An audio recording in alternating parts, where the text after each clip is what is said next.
This is episode 631 of the podcast devoted to the classic and sometimes not so classic genre cinema of yesteryear. It's Monster Kid Radio, and we're kicking things off with a new song from Guitar-Me of One. This is from their upcoming album, The Wave Files. You can find it over at guitarmeofone.bandcamp.com. Check the link in the show notes where you're going to find links to their Bandcamp page. You're also going to find links to their Facebook, their Instagram, and their YouTube, where there's a music video for this song that you're hearing right now. The song is called Top Secret Agent Man on a Wiretapped Phone at Sea. I am really looking forward to their upcoming album, The Wave Files. It will be releasing next week on August 18th. Also, you can catch them in concert coming up. They're going to be playing at Dragon Con 2023 on September 1st and September 3rd, and they're going to be playing at Otis's Shrunken Head at 538 East 14th Street in New York, as part of the Unsteady Freddy's Surf Rock Shindig on October 7th. GuitarMeOfOne.com is where you're going to find links to where you can buy tickets for some of these upcoming events, as well as their Facebook, their YouTube, and everything else.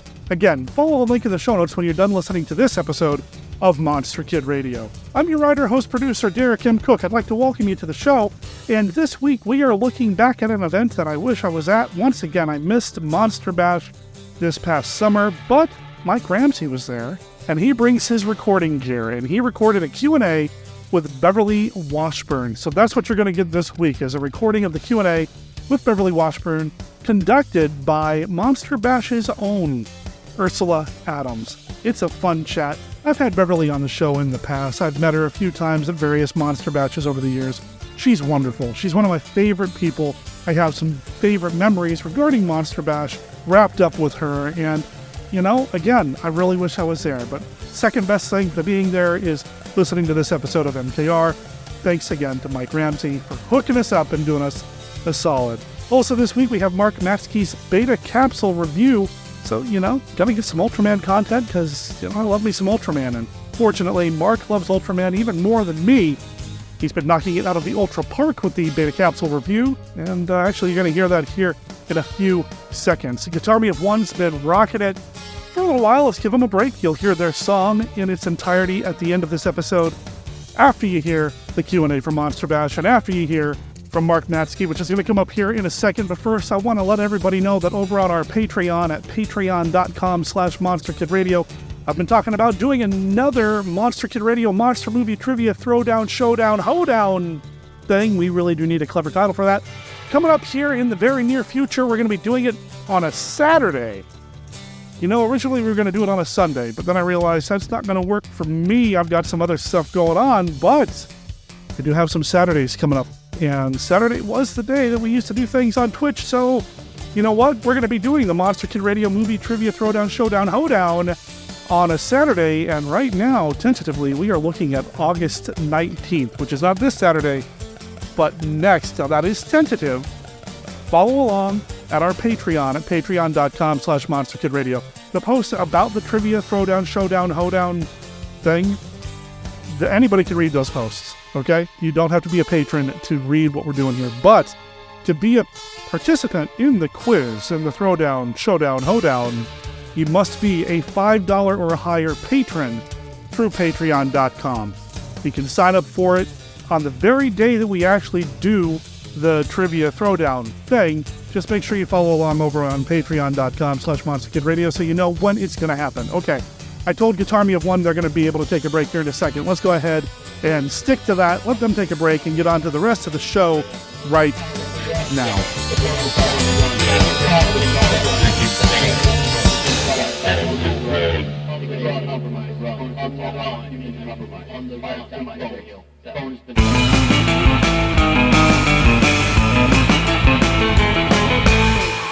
They came from another planet to destroy the Earth. Giant spiders, 30 feet tall, clawing, crushing, killing everything in their paths. Never before was anything like them seen on Earth. The government and the military were in shock. Could anyone stop them? Could anyone stop the giant spider invasion?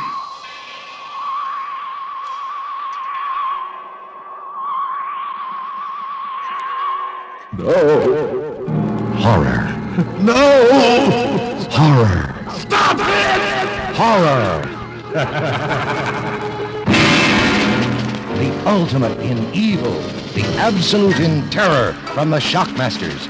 Together in the same double shock show, Frankenstein created woman and the Mummy's shroud in dripping, dripping color. Look! It's coming! What is it? Where did it come from? Monster attack San Francisco. Golden Gate Bridge ripped from towers. Skyscrapers topple. Our city may be next. See Columbia Pictures. It came from beneath the sea. Live from the Land of Light in Nebula M78, home of the mighty Ultra Heroes, it's Monster Kid Radio's Beta Capsule Review.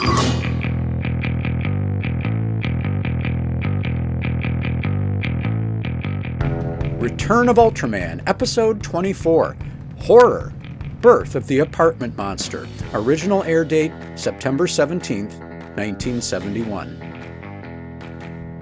A small space monster emerged from a meteorite that fell to Earth. Monster Attack Team determines that the creature must be exterminated, which they proceed to do with Jiro and his school chums looking on. One of the kids to witness this morbid event is a boy named Akio, who loves monsters so much his nickname is Garamon, after one of the quintessential kaiju from the series Ultra Q. When MAT blows the little space monster to bits, Akio can't help taking one of those bits for himself, sticking it to his bedroom wall.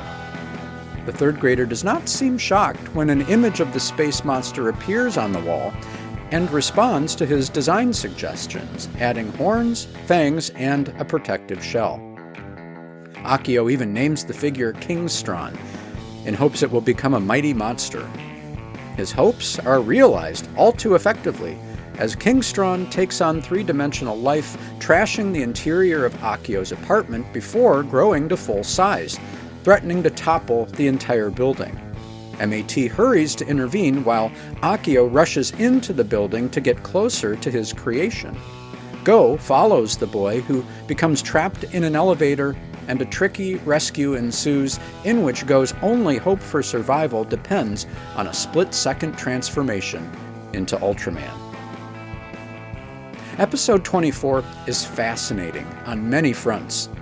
First are the questions raised by numerous references to the monsters made famous by Tsuburaya Productions and Toho Studios.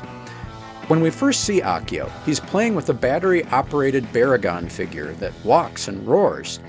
Baragon had made his debut in 1965's Frankenstein Conquers the World, with a cameo in Destroy All Monsters 3 years later. But that's not all. Akio's room is plastered with artwork of kaiju from Ultra Q, Ultraman, and Ultra 7. What is left unaddressed is if only the shows exist in Akio's world, or if the monsters were real, since there was a real monster growing in his apartment. It becomes even more intriguing when we catch Akio singing the theme song to Return of Ultraman. How does he know that? Is the theme song of the show the one Akio made up? Or did Akio somehow watch episodes of Return of Ultraman? I'm not suggesting these questions are worth pursuing, but it speaks to the history and merchandising that had already built up around the Ultraman franchise.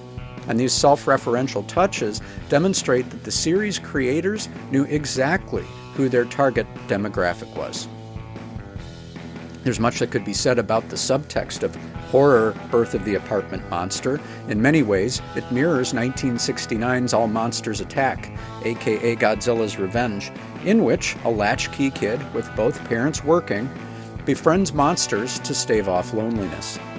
In Godzilla's Revenge, Ichiro needs to learn courage from Minya and Godzilla. In episode 24, Kingstron seems to embody Akio's pent-up rage at being left to fend for himself. Akio seems to finally realize that imploring Kingstron to destroy everything was ill-advised, but it takes almost getting crushed to get him to that point.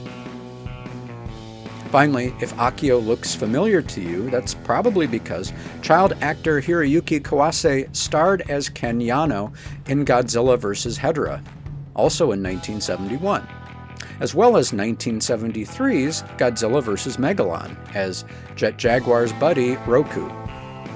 After Megalon and an early episode of Zone Fighter, Kawase retired from acting altogether, and today works as a pilot for Japan Airlines. For Monster Kid Radio's Beta Capsule Review, this is Mark Matzke reporting.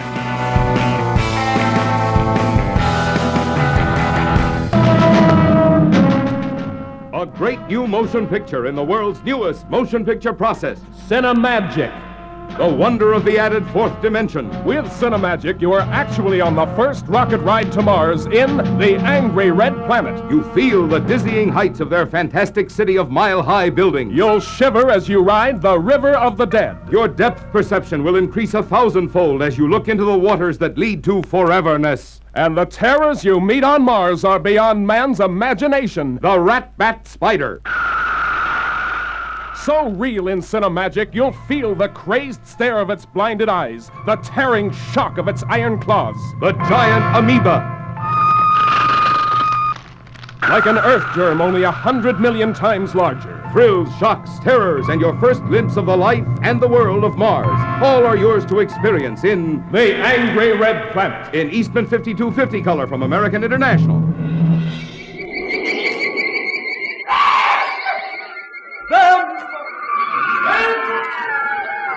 Watch out for them! A menace never known to man or beast before. An endless horde of crawling, crushing, gigantic creatures. So horrifying there was no word to describe them. Watch out for them! Watch out for Warner Brothers' screaming new shock sensation, Them! Yes, I saw them. They were huge and scaly, and they had gigantic jaws, and then one came at me.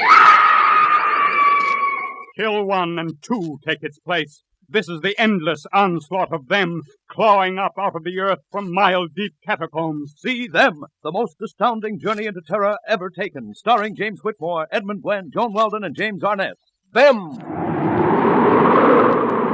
From the spine-chilling world of the living dead comes a never-to-be-forgotten combination of motion picture thrills. Two great new terror hits on one sensational program at your movie theater. Horror of Dracula, plus The Thing That Couldn't Die. Horror of Dracula. Dracula, the terrifying lover who lusts for human blood. Dracula, the human vampire who rises each night from his coffin bed to seek the rendezvous that alone can keep him alive. Who will be the bride of Dracula tonight? Horror of Dracula. All new and in flaming Technicolor. Plus this second thrill hit, The Thing That Couldn't Die. What is it, this head that lives without a body? A monstrous thing that enslaves every woman, destroys every man who stares into its eyes. See both on the same show. Horror of Dracula and The Thing That Couldn't Die. Thank you. This is so nice to see so many familiar faces and some new ones. And thank you for being here. And every time I get invited to do one of these, I have visions of like, well, what if I go in there and nobody's there? I've been up here saying, thank you for coming, both of you. So this is so nice. Thank you so much for being here. And I'm thrilled to do this with Ursula, because this is our first time. This is my first Q&A. Yes. So when Ron asked me if I would like to do the Q&A with Beverly, I was so excited because I have just enjoyed having Beverly here, as you probably know from meeting her over the years. Just a wonderful person. So yeah, this is my very first Q&A, so I'm very happy to be with Beverly. So we just saw you, Beverly, with Lee Costello in Wagon Train. Can you talk a little bit about that experience and Lee Costello, since he's such a favorite of ours here? Thank you, and a favorite of mine as well. When I was a child and I would go on different auditions to read for different roles, my parents always would say to me, you know, honey, you're not going to get every role that you go read for, but it doesn't mean that they don't like you or you're not good enough, but just maybe you're not right for the part. Or if I would get the part, they'd say, it doesn't mean that you're better than anybody else, it just means that you were right. So they tried to, you know, bring me up that way. So I would go on auditions, and I was very fortunate to get most of them, or a lot of them. And so when I got the call to go and read for Wagon Train with Lou Costello, I actually prayed for that role because I was a huge fan of Lou Costello. And I was hoping he would be nice. And all I can say is he was everything and more that I could ever ask for. He was the sweetest, just gentlest soul. And we just clicked. I mean, we just hit it off. And it was one of my favorite roles because working with him was so special. And I just treasured that moment to work with him. Right. And if you stop by Beverly's table, you work with just everybody and anyone. I mean, you have such a long list of people that you've worked with. Jack Benny, Bing Crosby. Yeah, it's just a wealth of people over the time. Do you have a favorite memory of any of those experiences? Well, I have so many memories. And, the thing is, I did a lot of my work as a child, as most of you know. And at the time, I was actually too young to appreciate it because it's like when I did Here Comes the Groom with Bing Crosby, I was directed by Frank Capra, but I was 6 years old. So I had no idea who Frank Capra was. I didn't know who Bing Crosby was. And the same with Jack Benny. And then when I did Shane, I was directed by George Stevens. And what was The Greatest Show on Earth, I was directed by Cecil B. DeMille. But when you're like 7 and 8 years old, it doesn't mean anything. So it wasn't until I became an adult that I really realized how blessed I was to have worked with so many wonderful people. And I treasure all the memories. And although I didn't appreciate it as a child, I certainly do now. And the same could be said with Jimmy Stewart, right? Yeah, well, when I did the radio show on Earth, Jimmy Stewart was the clown. And I was in the seats, and he comes up and we talk. Well, I didn't know who Jimmy Stewart was because I was too young. So for me, it was fun because I was talking to a clown. I didn't know who that was. Same with like Superman and the Mole Man. I didn't have a scene with Superman, but George Reeves was on the lot. And so he was on the stage, and so he had his Superman costume. So I didn't know who George Reeves was, but I sure knew who Superman was. So for me, that was a thrill, because I thought he was really Superman. I would have claimed to be a bright child. I thought he was real. And of course, known and loved by most of you here, Spider Baby, when we worked with Matzke Jr. And you said something, Rob Zombie is doing a Spider Baby soundtrack? Yeah, I don't know a whole lot about it. For those of you who have seen Spider Baby, it's such a campy movie. And I had gotten an email from Rob Zombie last year. And when I first got it, I thought, this can't be real. I was a fan of his, that I'd never met him. And I thought, this can't be really Rob Zombie. But Jack Hill, who produced and directed and wrote Spider Baby, had given him my email address. So he put together, it's like a soundtrack or something. It just came out yesterday, so I haven't even seen it yet. And he emailed me again, Rob did last week, saying that he would be mailing me they're like vinyl or something, 3 records. And I don't really know quite what to expect, but still popular after all these years, right? Yeah. All right, I know a lot of you have questions that you would like to ask Beverly Washburn, so if anyone has a question that you would like to, yes, Anya? Yes, during the wedding thing, so what were you thinking about when you cried? You did such a good job. I'm during that. Thank you. I appreciate that. Well, I don't know, for some reason, I always say to get cast in a role where I have to cry, and people would say, like, how did you cry? But what I would do is I would just kind of pretend that I was really, that person. And when I would be crying, it would be because of a certain reason. So I would pretend that was actually happening, and it would make me cry. But I mean, I've always been kind of emotional. But my brother used to say, oh, you cry at supermarket openings. So like with Old Yeller, for those of you who know me, know that I'm a huge animal lover. And so when they had to shoot Old Yeller, I mean, it just automatically brought tears to my eyes. So, because they just pretended that whatever was making me cry was really happy. And yes, Max. Would you talk a bit about your experiences with Loretta Young? Well, another favorite of mine. She was the sweetest, loveliest woman. And I worked with her several times. She had an anthology show. It was on once a week. It would be a different episode. And I did like 3 or 4 of them. And then years later, she did a series called The New Loretta Young Show, in which she played a widow with 7 children.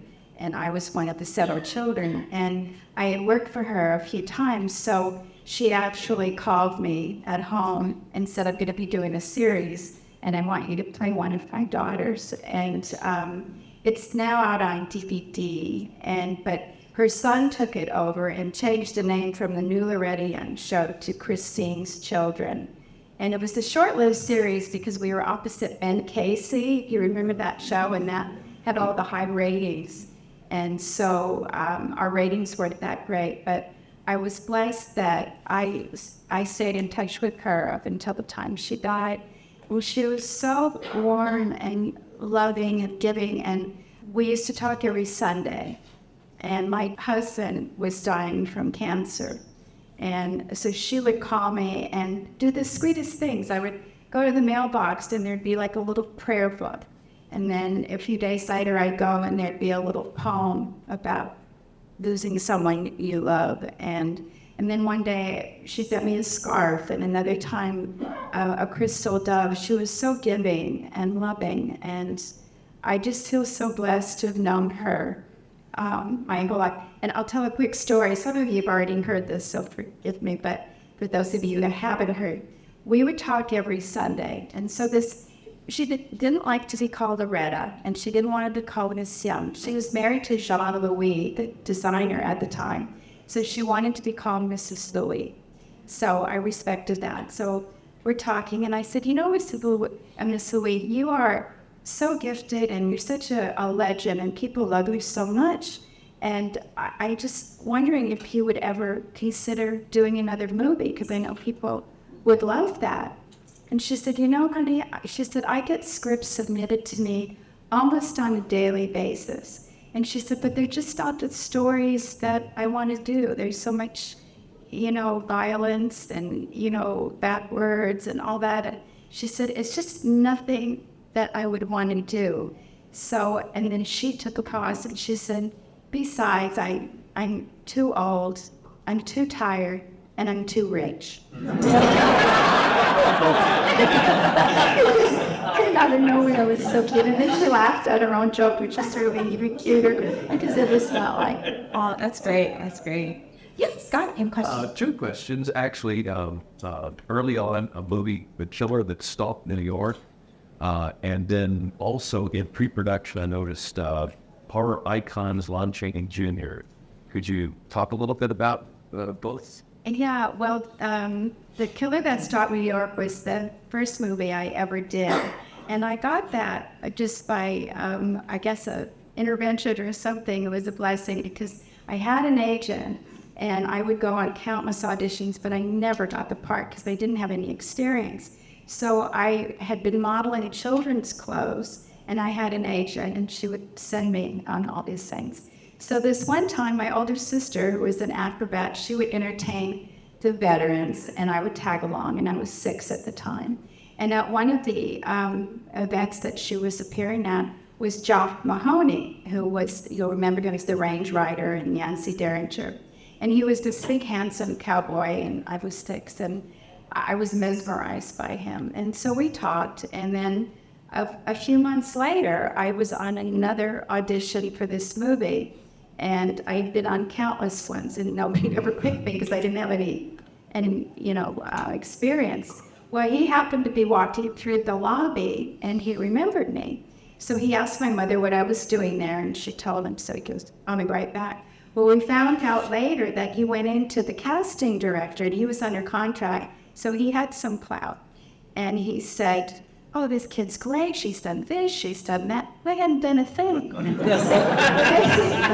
as the story goes, he lied, They waived them, and I got the part, and it was the speaking role. And so after I had that one credit under my belt, so to speak, I was able to go on from there, and then I segued into Here Comes the Groom, and Shane, and Hans Christian Andersen, and what else? The Greatest Show on Earth, and Superman, and all that, and just kind of went from there. So it was because of Jack Mahoney. I mean, he just went to bat for me, so I'll never forget that. The other part is in pre-production, horror icons. Yeah, for those of you who have seen Spider Baby, they decided to do a remake, and they're editing it right now. It's by a filmmaker named Dustin Ferguson, and I had not met him before, but he apparently has quite a cult following, and he's only 40, but he's done over 100 films, and so he contacted me and said he wanted me to do a little cameo in it. And also Ron Chaney, who was Lon Chaney's grandson, is in it, and I had assumed that maybe he would be playing part of Bruno because it's a remake, but he's just doing a cameo just like I did.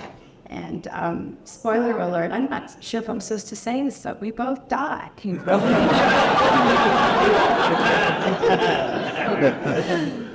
Okay, so Spider Baby still alive. Michael, do you have a question? Yes, I mean, obviously he worked with so many amazing people. Some of my favorites for him, like Wedding Me Before, the George Reese. Who did you, as you were going along, kind of enjoy observing and learn techniques to probably the way they style, the way they work? And which one was the most fun to work? Oh, they were all fun. I know that sounds silly to say, but truly, I so enjoy all the roles that I was fortunate enough to get. And I learned a lot probably from Loretta Young. She was very hands-on.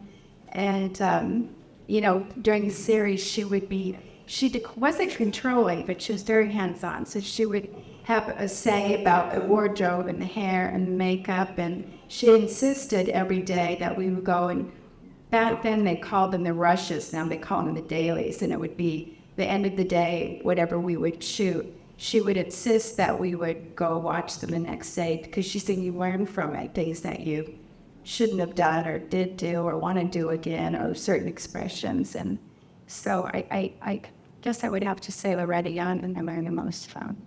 And some of the other question up here is Igor. Ms. Washburn, question about one of our genre's favorites, Sid Haig. Oh, I adored Sid Haig. I know all of you who met him as well. He loved his fans, and I had the pleasure of working with him twice. We did Spider Baby, and then we also did Pit Stop, which was with Brian Dunleavy and Ellen Burstyn, although at the time she wasn't known as Ellen Burstyn. She went by the name of Ellen McRae, so she wasn't really famous yet, so it was later she became Ellen Burstyn. And working with Sid was a joy, and that was a really big loss. Everybody who had the pleasure of meeting him can attest to that, how wonderful a person he was, and he's greatly missed. And it makes me sad that Lon Chaney and Jill Banner are not able to see the resurgence of Spider Baby and how popular it is. Lon Chaney just loved being Bruno. And there's a scene where he cries. I was telling one of you, in the movie business, of course, if you can't cry, they have ways. Like if they want tears coming down, they take an eyedropper and it's like glistering or something, so it shows on camera. Or if they want your eyes to be welling up with tears, they blow something in your eyes. Luckily, I never had to do that. But the makeup person was standing by, ready to do that for Lon Chaney. But he loved that role so much that when it was time to cry, those were his real tips. Totally, yes. Can you have questions? This Beverly. So I know from watching Jack and Karita that you did a little thing with Jack Benny. Bring a lot of joy to watching you. And bits of that you're very true was good. One thing I wanted to ask you about that is right after you and Jack Benny go to that track competition, I can't remember the guys in the collided movie. Sings to you about Peter Pan. Oh, that was Bob Crosby. That was Bing Crosby's brother. Well, the thing I wanted to ask you about that is, like, what was your reaction to that? Or, like, did you know who he was? Or, like, did it, like... I was too young. I didn't get any of the jokes, of course, because I was like 8. But it's on YouTube. If you haven't seen it, it's kind of a funny little bit. You just go to Jack Benny and the little girl. And they have me planted in the audience, as you know. And then I come up during this monologue and ask for his autograph. And there's this funny bit where we have a conversation.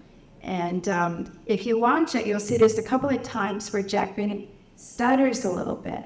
And he told me later it was because he was so nervous, because like nowadays they do live shows, but they have the capability, if there's a glitch or something, they can go back. There's like a little couple second delay. But back then, in the days of live TV, it went on as he did it. There was no room for mistakes. If you goofed or something happened, it would go right on. And so he told me later, he said he realized that even though we had rehearsed it, we never rehearsed it in front of an audience. So he was afraid that maybe I would get stage fright or run off the stage, or I'd forget my lines, and or worse, he was afraid if he forgot his lines that it might throw me off.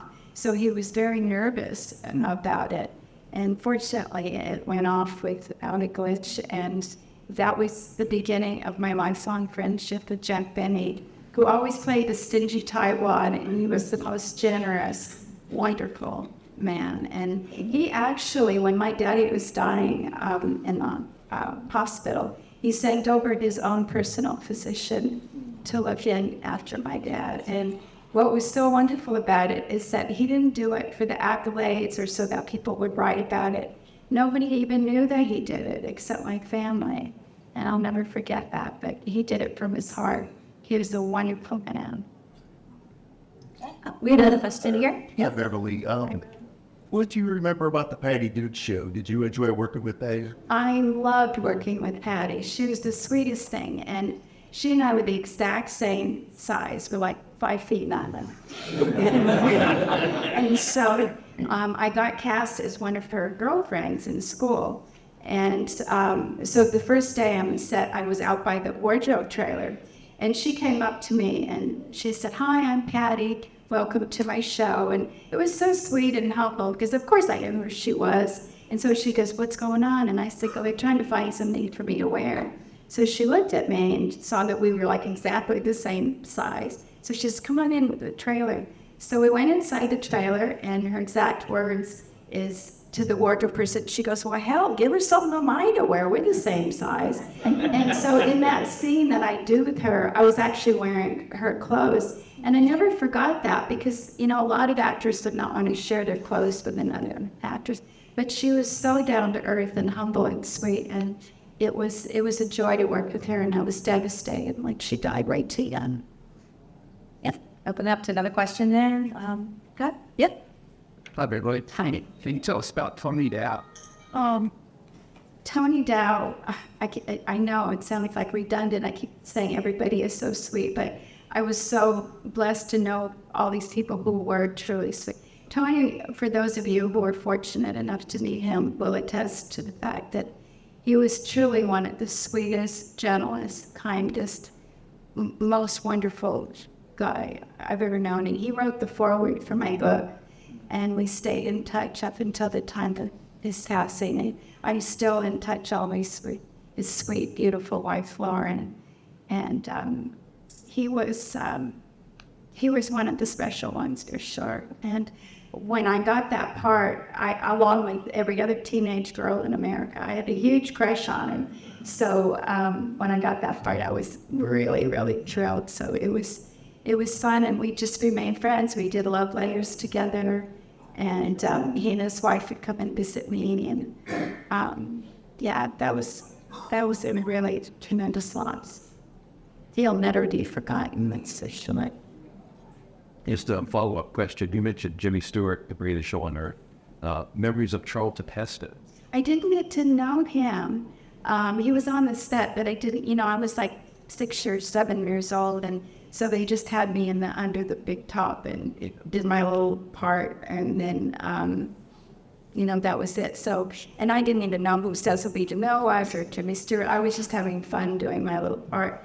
And, there's a thing about Hollywood stage mothers that they talk about. Well, there was one on that movie. Now, Cecil B. DeMille, as you know, is probably one of the most iconic, legendary directors of all time. And we were doing the scene, and all of a sudden, this woman in the back yelled, "Cut!" And then I kept turning, well, it was the mother of one of the little boys who was an extra. And she said that she was afraid that he wasn't being seen on camera. I didn't quite understand everything at the time. I was too young, but I learned what that was about a little bit later. And so sadly, they immediately escorted both her son and her off of the line. Cecil B. DeMille is the one who says cut, and it was him and Gil Sut from Capsule. So we had a question in the back there, son. Yes. Please tell us a little more about the making of Spider Baby and specifically working with Mantan Portland.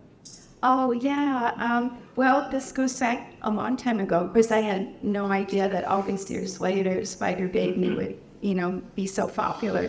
I went on the audition. Some of you already know this story, so forgive me for repeating myself, but for those of you who don't know, I was shopping at Ralph's grocery store, and every time I would turn down the aisle, there was this guy staring at me, and I thought, I don't know who that is. And so finally he came up to me and he said, "I'm sorry, I'm not stalking you. I'm just, you're an actress, aren't you?"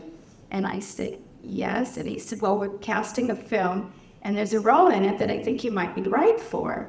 And he said, "It's called The Cannibal Orgy." Right away I thought, whoa, And of course later it was changed to Spider Baby, but at the time that was the working title. And so I thought, oh, I'm not sure about this one. But then he said, it's going to star Lon Chaney Jr. And then I thought, wow, that would be cool to work with him. And then he said, here's all the information. So I assume you have an agent, have them call. And then I thought, well, maybe it's legitimate because he didn't say, come to my house or I'll come with your sister. He said, have your agent call us. So I thought, well, so I called my agent and said, I met this guy. And he said, they're cast. So he said, I'll check into it. And then he got back to me and he said, yeah, it's a legitimate film. And so you have to go read for it. So I did. And they had tons of girls there. And, one by one, they'd say, okay, you stay, you go, you stay, you go. And each time I kind of made the cut. And then finally they said, okay, you can go. And it was really sad because I thought, I guess I didn't get the part because they let me go. And I thought, gee, it would have been so cool to work with Lon Chaney. But what Jack Hill told me later, he said they already decided that I would be Elizabeth, so they said I could go, but they still needed to cast Virginia, who was played by Jill Banner, who sadly was killed in an automobile accident, as you should know. And so when I got the call that I got the part, of course, I was thrilled just to meet Lon Chaney. And he was adorable. He was kind and sweet and gentle. And it was a well-known fact that he was an alcoholic. And so they had in his contract that every day he would have to go to his trailer and have a little sip because otherwise he'd get the shakes. But it never interfered with anything. He would come right back on set and know his dialogue. And he was a joy to work with. But we filmed it in 13 days, where most movies, take like 3 or 4 months, like Old Yeller and Shane, all that. So that really, you met so many fans over the years, and you said you had a particular fan story you wanted to share with us? Well, I hope you think it. I thought it was kind of a cute story. Well, I've always said, and I will stand by this, all of you people that come to see us and we're sitting at our table and you thank us for being here and everything, I always feel that it should be the other way around, that we should be thanking you, because without all of you, we would have no reason to be here. So I'm always so grateful and so happy to meet all of you. And when you remember things that I was in, it always touches my heart. So a few years back, it was actually a Star Trek convention. And this guy comes up to me, and he was a cute guy. He was probably about maybe 19 or 20. And he came up and he said, "You don't have a banner." And I said, "Oh, I know, because you'll see like at a lot of the tables, the people will have a banner in front of their table or up on the wall saying what they did or to come and meet them or whatever." And he said, "You don't have a banner." And I said, "No." And he goes, "Why?" And I said, "I don't know. I just never got one." So he said, "Are you going to be here tomorrow?" And I said, "Yeah." So he goes, "Okay." So the next day he comes and he's got this big honking thing rolled up, and he goes, "I made you a banner." Oh, that's so sweet. And I said, "How much do I owe you?" And he goes, "Oh no, this is my gift to you." And I said, "That is so sweet." And he said, "Is it okay if I hang it for you?" Because he had like all the duct tape and everything. And I said, "Sure." And he goes, "I didn't know what to put on it because everybody put something different. And I know you were in Star Trek, but you were also in Old Yeller and Superman and the Lone Ranger and things like that. So I didn't really know what to put on it. So I just put on it what I thought it should say." And I said, "Okay." So he said, "Can I hang it?" I said, "Yeah, go ahead."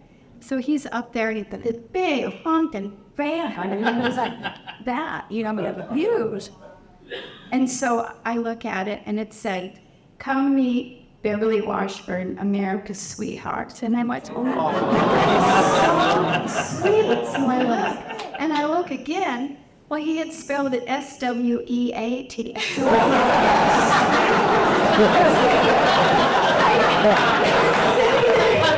didn't have the heart to tell him, but it misspelled him. So all the weekend I'm sitting there, "Bill, this America's sweetheart."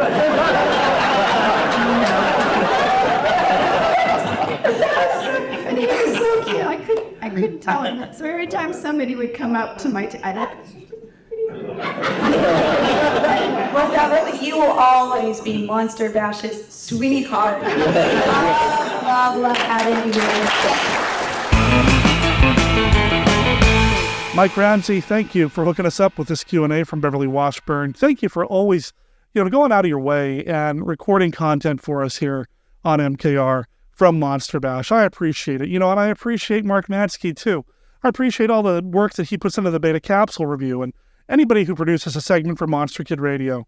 Thank you for helping to make the podcast that much better. If you are interested in contributing to Monster Kid Radio with a one-off or a recurring segment, I'd love to hear from you. Why don't you drop me a line at monsterkidradio@gmail.com, or you can call me and leave me a voicemail at 360-524-2484.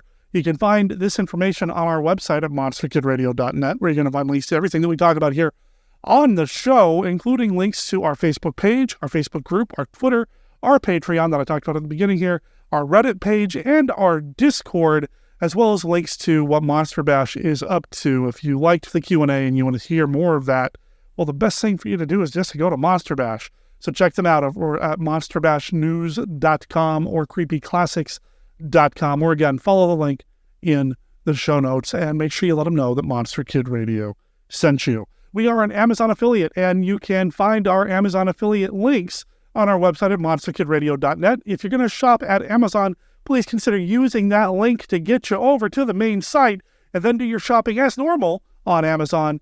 It doesn't cost anything extra. It just helps us a little bit by scraping a few pennies out of Jeff Bezos' pockets and putting it into Monster Kid Radio's. Best way you can support the show, though, is just retweeting tweets, sharing posts, letting people know about MKR. We've talked a lot about the Internet Movie Database project, thing, mission, request, call to action, whatever you want to call it. Bottom line is that you can list podcasts on the Internet Movie Database now. And I've been trying to get Monster Kid Radio listed there. Now, if you are able to do so and have the time, please consider helping us out. Look up Monster Kid Radio on the IMDb over at imdb.com. See which episodes are missing, and then please consider submitting those episodes for inclusion on the Internet Movie Database. Please look at specifically the earlier episode listings to kind of see the format that we're using, just to make sure everything's pretty consistent. I would really love the help if you are able to help us out. Maybe drop me a line and let me know, and I'll send you something from the Monster Kid Radio Vault. Speaking of the Monster Kid Radio Vault, I've got a bunch of stuff here.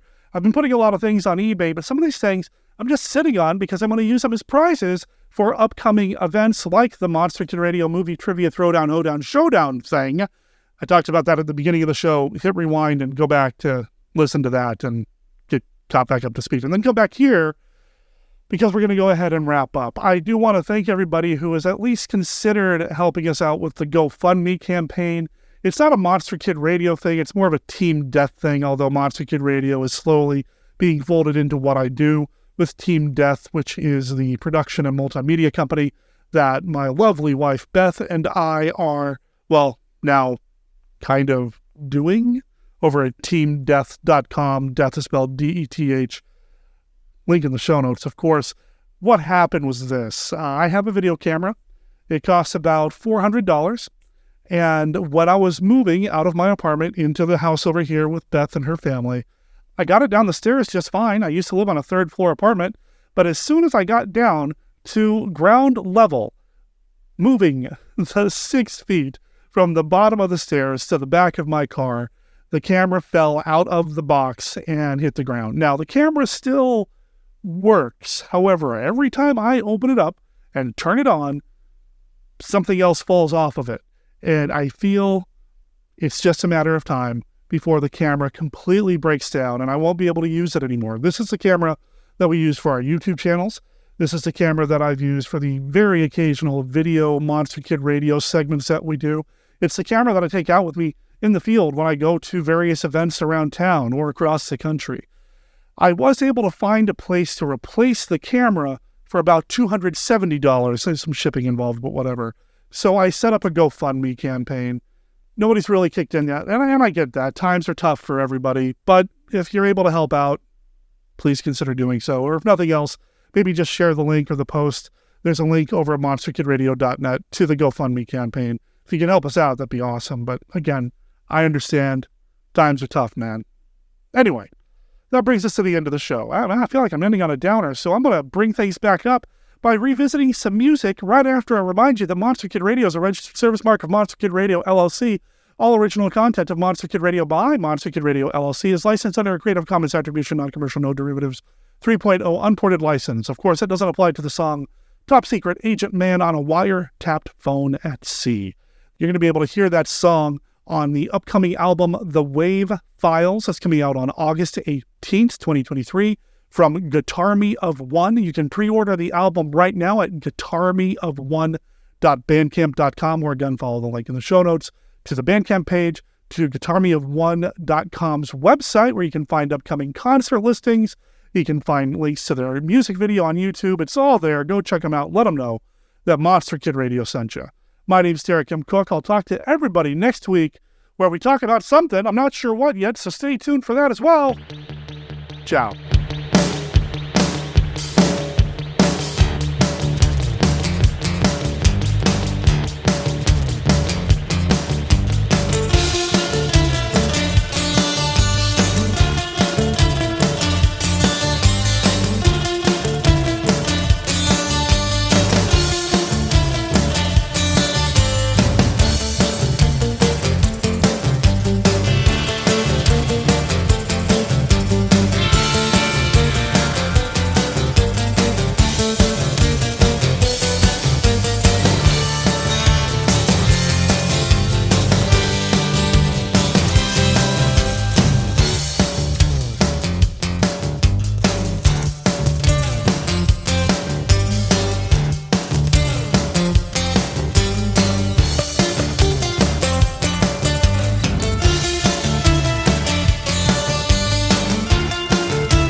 phone has been tapped. On the red semi-stereo. The phone has been tapped.